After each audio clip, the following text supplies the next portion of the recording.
संस्कृति, धर्म, विरासत, कला, राजनीति, नृत्य, स्वाभिमान, देश तथा अपराध और अपराधी सबका नजर कर चुकी।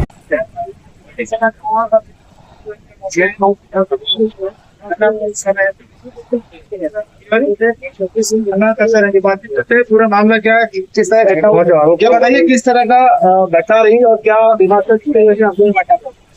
देखिए 15 तारीख को मातृ शक्ति का प्रवक्ता 14 तारीख से हमारे अलीगढ़ का मेला लगा हुआ था।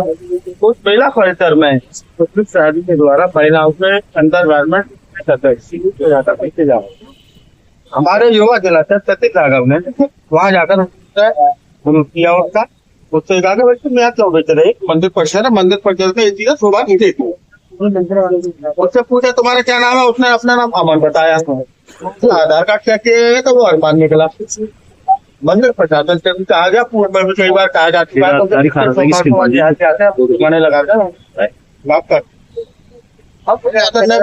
जानकार जो जनता को न्याय दिलाते हैं। आखिर एसडीएम हो चाहे डीएम हो चाहे न्यायालय न्यायाधीश हो, इनको सबकी बात का सुनने का अधिकार है।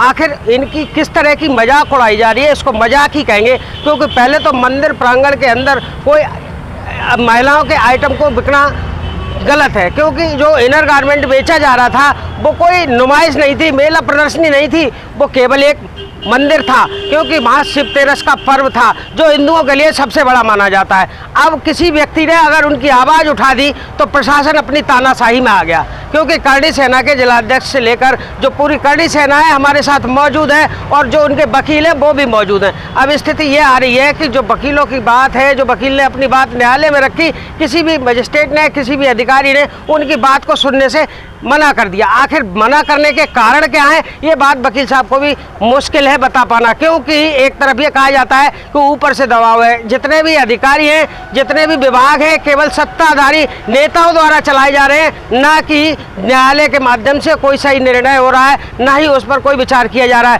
कैमरामैन सहयोगी के साथ दुष्यंत सक्सेना, कर्मसिद्धि समाचार, अलीगढ़।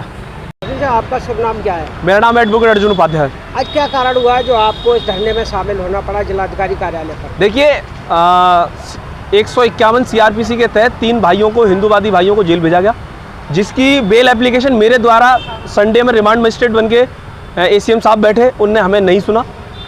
क्या कारण था ये मुझे नहीं पता है। कल सोमवार को मेरे द्वारा उसी बेल को जो है एसडीएम कोल के यहाँ प्रेजेंट किया गया, लेकिन वहाँ से भी हमें कोई रिलीफ नहीं मिला। 2 दिन, आज तीसरा दिन है हमारे भाइयों को, 2 दिन से वो जेल में यहाँ तीसरा दिन कंटिन्यू चल रहा है कि 151 में प्रशासन दबाव बनाकर बेल नहीं दिलवा रहा है। यही एकमात्र कारण है कि सचिन राघव और उसके 2 भाई अन्य भाइयों के साथ कोई भी आगे की प्रोसीडिंग नहीं हो पा रही है। मामला यह है कि खेरेश्वर मंदिर में अंडर गारमेंट्स महिलाओं की दुकान भाई शिवरात्रि पे एक मुसलमान द्वारा लगाई गई।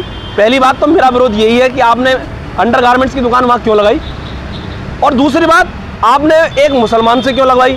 क्या कोई हिंदूवादी या कोई हिंदू व्यक्ति मस्जिद में जाके ये काम कर सकता है? नहीं कर सकता। प्रशासन ने उसे अनुमति कैसे दी? मंदिर कमेटी क्या कर रही थी?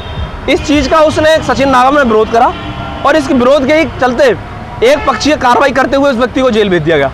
और आज तक उस व्यक्ति के खिलाफ, जो वहाँ दुकान लगा रहा था, उसके खिलाफ कोई भी ना कोई एफआईआर पंजीकृत है, ना उस पर ना उसकी आज तक अरेस्टिंग हुई है। यही एक मात्र कारण है प्रशासन की लापरवाही और प्रशासन की तानाशाही को का विरोध करने के लिए यहाँ हम लोग इकट्ठे हुए हैं। और ये प्रदर्शन कंटिन्यू जब तक चलेगा जब तक हमारे तीनों भाई रिहा नहीं होंगे और उस व्यक्ति के ऊपर कानूनी कार्रवाई करके उसे जेल नहीं भेजा जाएगा।